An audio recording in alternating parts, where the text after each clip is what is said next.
Business Weekly, brought to you by KCB. KCB, making the difference.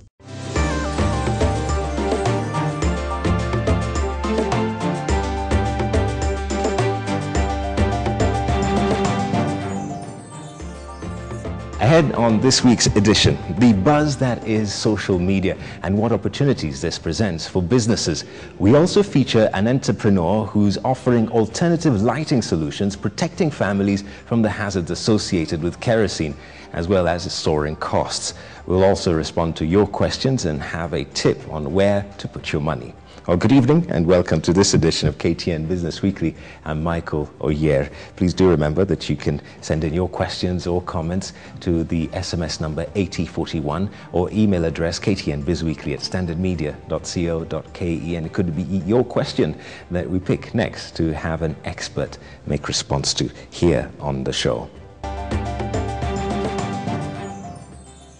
After the intervention of the World Wide Web in the 20th century, social media stands out as one of the greatest developments of the 21st century, opening up every nook and cranny of the world to practically anyone.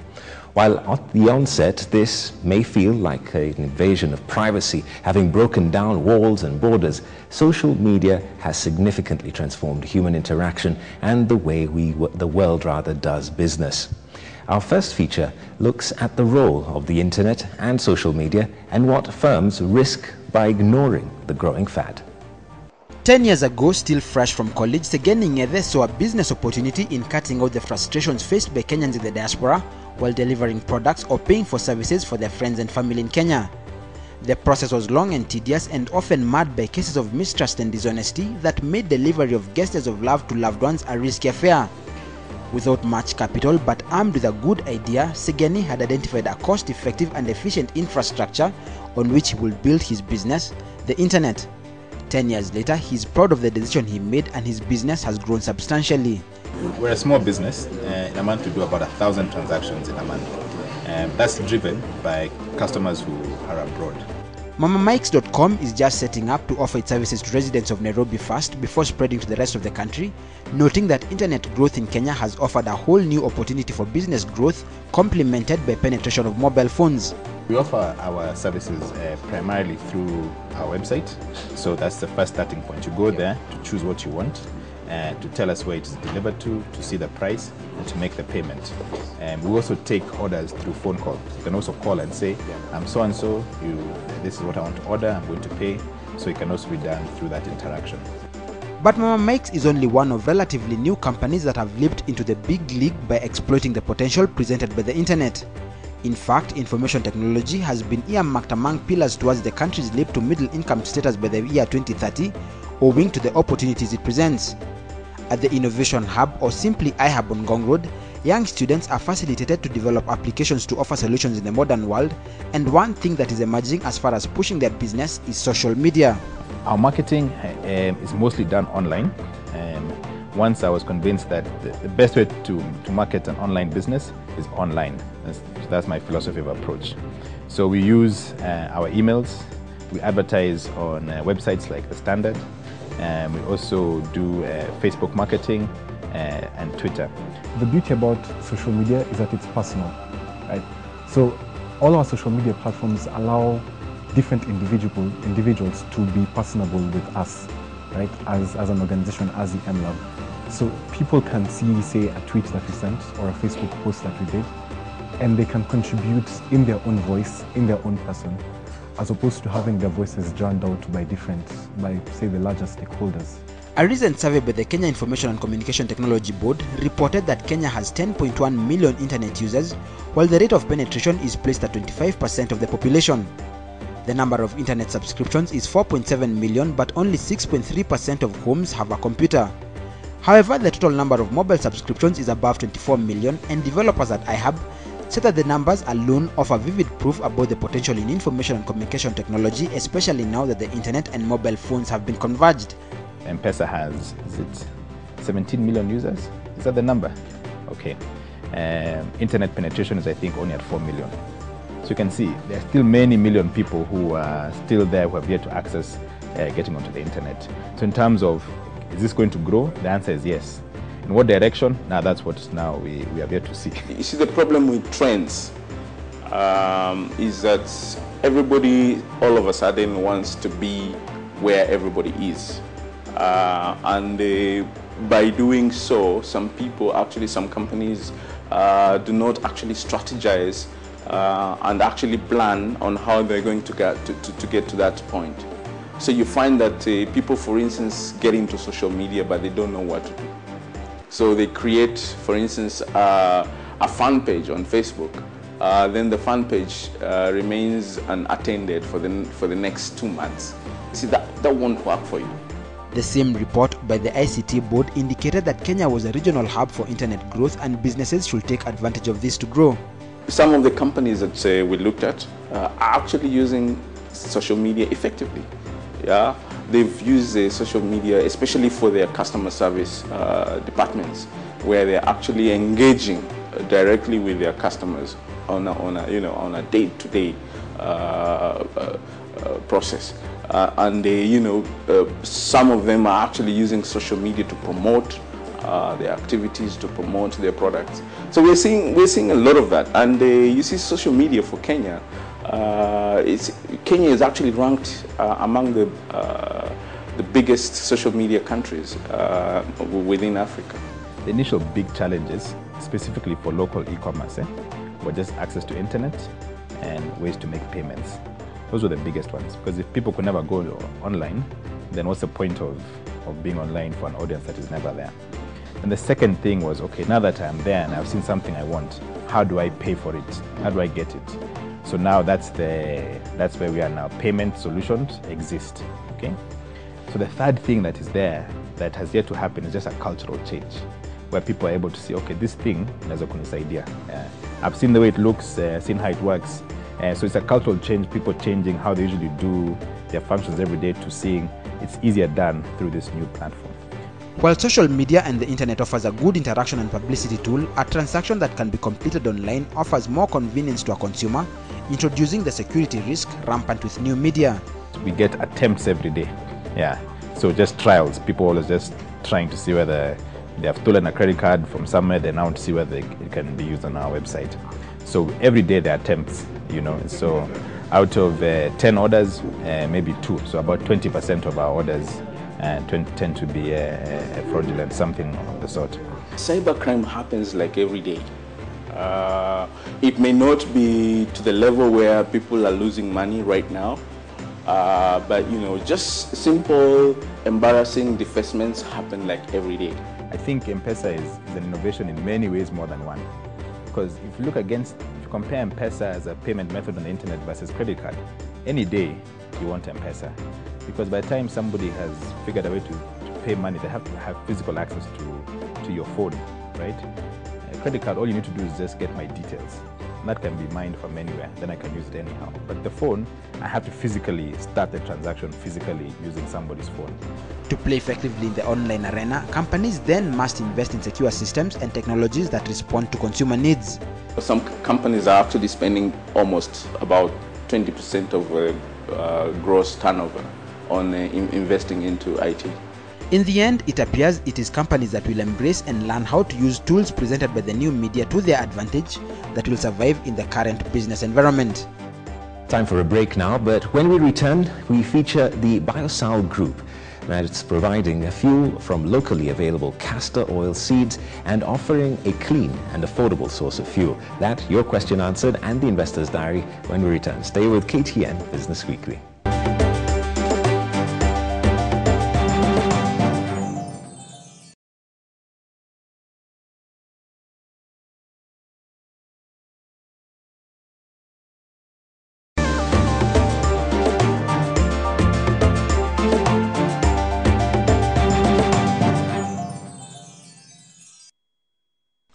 KCB Group in March this year launched the East African Fellows Program in partnership with the Acumen Fund.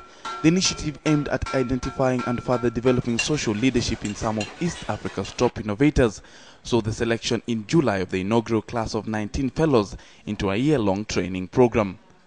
The East African Fellows Program, expected to end in February 2012, intends to strengthen individuals and organizations engaged in social change initiatives through provision of strategic, innovative and problem-solving skills towards the creation of social-economic solutions to poverty. One of the finalists is John Wali, Executive Director, Junior Achievement Kenya. Junior Achievement actually is a bridge between the private sector and education. Often you know that young people go through education without being aware of the opportunities that lay ahead of them. And now with the high rates of unemployment and underemployment, we want to channel these young people with their energy into entrepreneurship. So the push for us now is equipping these young people with entrepreneurship skills so that as they go through learning, they have the perception of being job creators rather than job seekers. Among the projects undertaken by Junior Achievement towards actualizing these goals include the Out-of-School Youth Training Program, that is a partnership with the KCB Foundation. The initiative aims at instilling business skills in enterprising youths in the country over an 8-week period, during which the erstwhile unemployed youth can harness and realign their talents into income-generating activities. The initiative has since trained 7 youth groups from Kariobangi, Nairobi, and who last week received a bank account with 5,000 shillings seed money each from the KCB Foundation. Junior Achievement has been present in Kenya over the last 10 years, largely concentrating developing entrepreneurship skills and mentoring in secondary schools around the country. And we've got an amazing support from the Ministry of Education, and now we're moving outside to target youth who are out of school because they are at a higher risk than those already in the school system, education system. Junior Achievement Kenya hopes to reach up to 400 youth engaged in micro-enterprise in Nairobi, Mombasa, Kakamega, Kisumu and Nakuru. It is hoped that at least 20 viable enterprises should be established by the trainees and who would go on to extend their businesses while nurturing an entrepreneurial culture within their communities. In accordance with this vision, the East African Fellows Program also aims to expose organizations such as Junior Achievement Kenya to a network of African global leaders in the field of social entrepreneurship. This, it is hoped, will bring forth affordable, life-changing products and business model capable of developing services to low-income and vulnerable customers. For me, the motivation is scaling up the vision. As you well know, when you look at the statistics of young people, and here I'm referring to youth below the age of 24, it's bulging, and you don't have as much or as many opportunities for them. And so if you're able to empower and equip this youth with the critical skills that they need to be successful in life and in work, and link them to capital, then that will be amazing, not only for Kenya, but also for Uganda, Tanzania, Rwanda, and Burundi. Kenya, like most of the emerging African countries, faces a huge unemployment burden. Statistics indicate that of 73% of the country's population is less than 30 years of age, and they make up majority of the unemployed labor. The out-of-school training program is intended to equip these segments of the population with hands-on entrepreneurship and financial literacy skills, targeting secondary school leavers and dropouts. According to John Wali, many youth do not utilize their talents gainfully in the belief that formal employment is the only option for being productive and earning an income. We are having amazing impact, and it's for that reason that I'm thinking we should take our program to the next level. We have young people who have come out starting their own enterprises, some who are doing that while they're still in school, others who've made amazing managers, and the beauty is now they also understand the value of giving because they're going back as volunteers to give their time to mentor the other young people who are behind them. The East African Fellows Program is modeled around the Acumen Fund Global Fellows Program that each year recruits highly talented and passionate young professionals with a mission to build a corps of next-generation social sector leaders to drive big impact social change initiatives. The second East African Fellows Program is set to kick off in March 2012.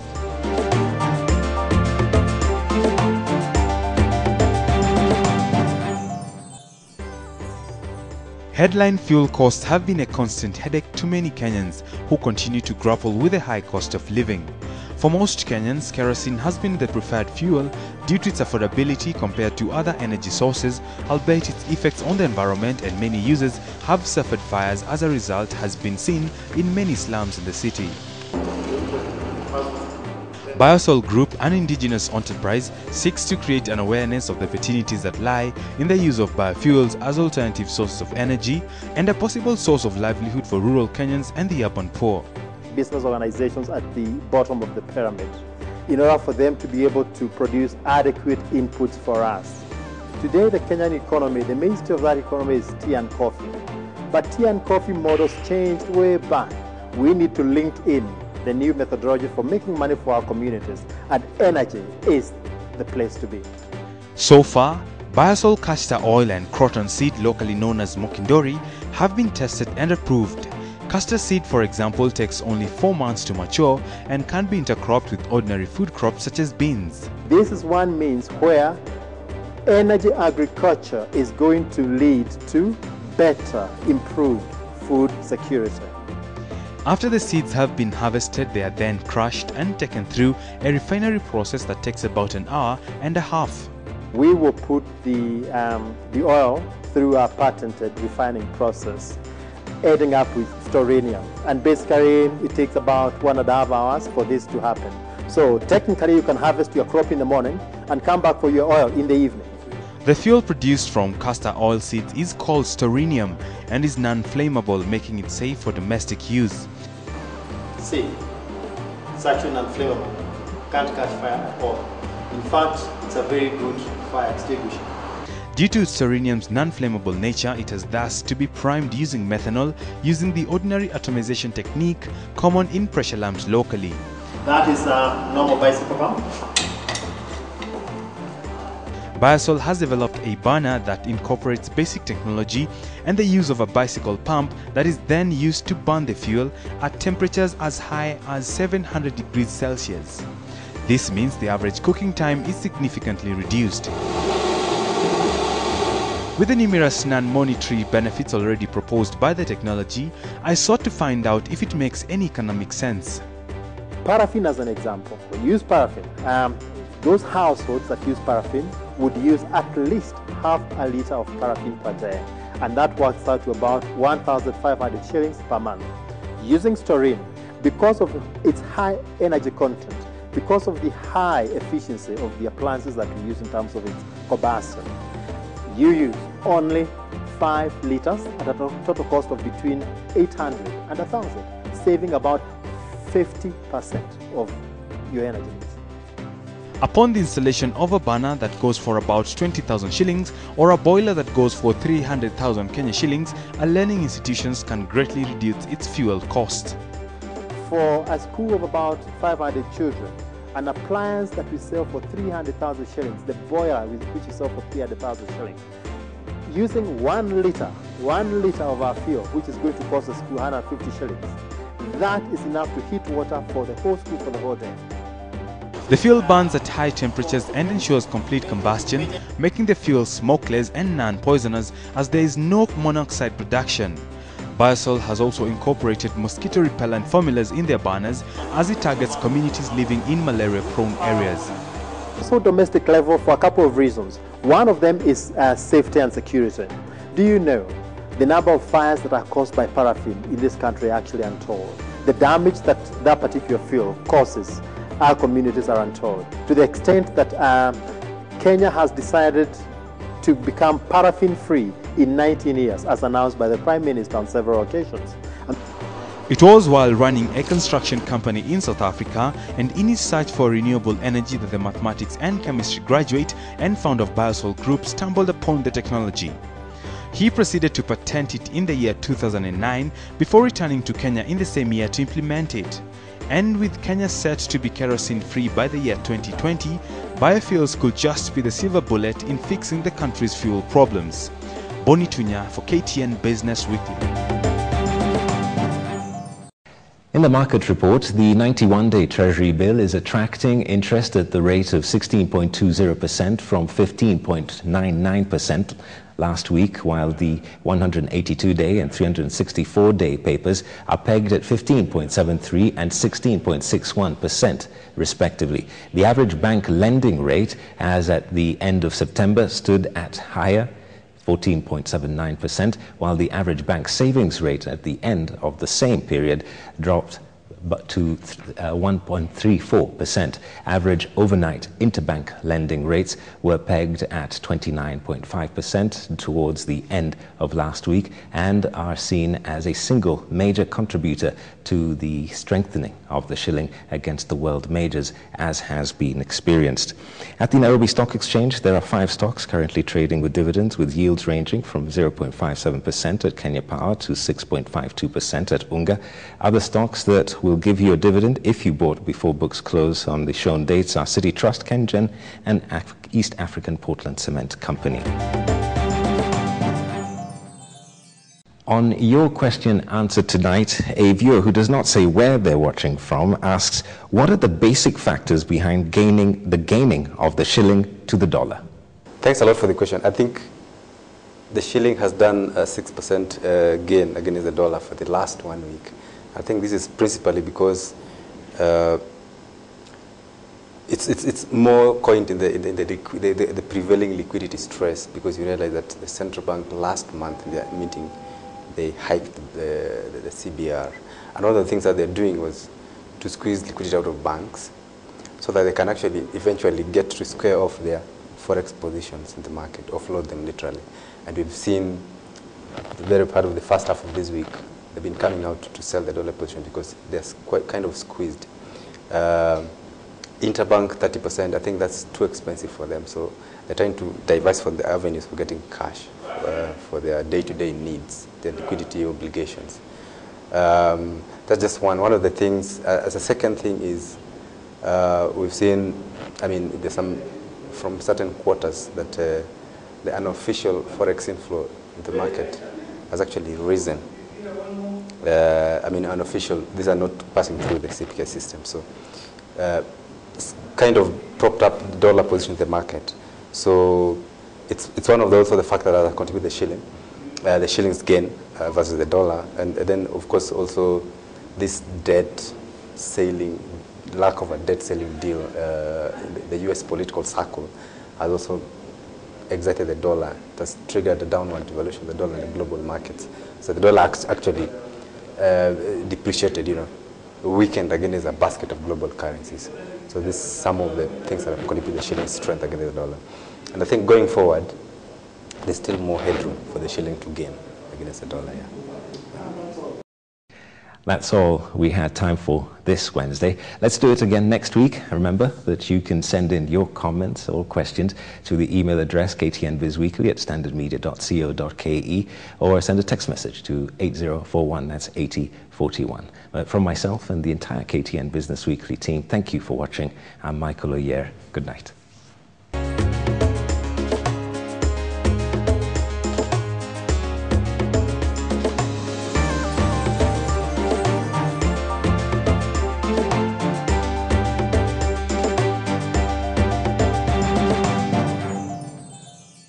Business Weekly, brought to you by KCB.